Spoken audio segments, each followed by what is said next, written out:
Hi అండి, అందరికీ నమస్కారం. Welcome back to my channel. ఈ వీడియోలో ఇప్పుడే అందిన వార్త అండి. జూలై నెలలో పెన్షన్ కానుకపై ఇప్పుడే వచ్చిన ముఖ్య ప్రకటన. దాని గురించి అయితే పూర్తిగా తెలుసుకుందాము.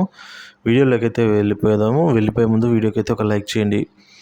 జూలై 1న ఏదైతే పెన్షన్ ఉంటుందో, జూలై 1న పెన్షన్ పంపిణీపై ఏపీ ప్రభుత్వం తాజా ఆదేశాలు అయితే జారీ చేసింది. ఏపీలో కొత్త ప్రభుత్వం పెన్షన్లపై నిర్ణయం తీసుకుందండి.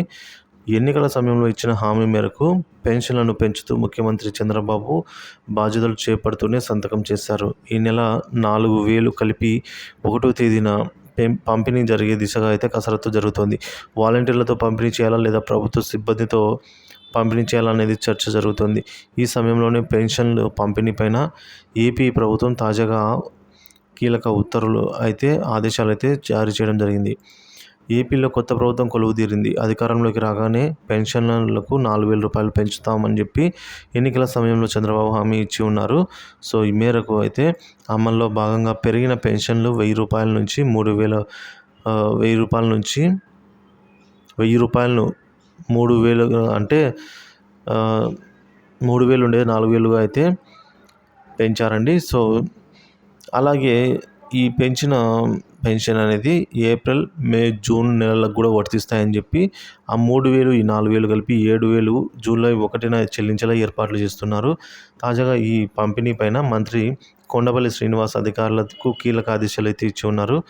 నూతన పెన్షన్ పాస్ పుస్తకాలను కూడా నగదుతో పాటుగానే అందజేయాలని అయితే నిర్దేశించారు. ఇదివరకు మనకు పాస్ పుస్తకాలు అయితే ఉండేది, పెన్షన్దారులకు అందరికీ తెలుసు. అవి మళ్ళీ అయితే తీసుకొని రావడం జరిగింది. అదేవిధంగా అమలుకు ఆదేశాలండి. ఈ పెన్షన్లను వాలంటీర్ల ద్వారా పంపిణీ చేయాలా లేదంటే ప్రభుత్వ సిబ్బంది ద్వారా అందిస్తారా అనేది తేలాల్సి ఉంది. ఈ నెల 24న జరిగే మంత్రివర్గ సమావేశంలో ఈ పంపిణీ పైన నిర్ణయం అయితే తీసుకున్నారు. అదేవిధంగా ఈ నెల పెన్షన్ల పంపిణీకి నగదు సమస్య లేదని ఆర్థిక మంత్రి పయ్యావుల కేశవ్ వెల్లడించారు. జూలై 1న ముఖ్యమంత్రి చంద్రబాబు చేతుల మీదుగా అయితే ఈ పంపిణీ కార్యక్రమం ప్రారంభించాలని కూటమి నేతలు ఆలోచిస్తూ ఉన్నారు. ఇందుకు సంబంధించి వేదిక ఖరారు చేయనున్నారు.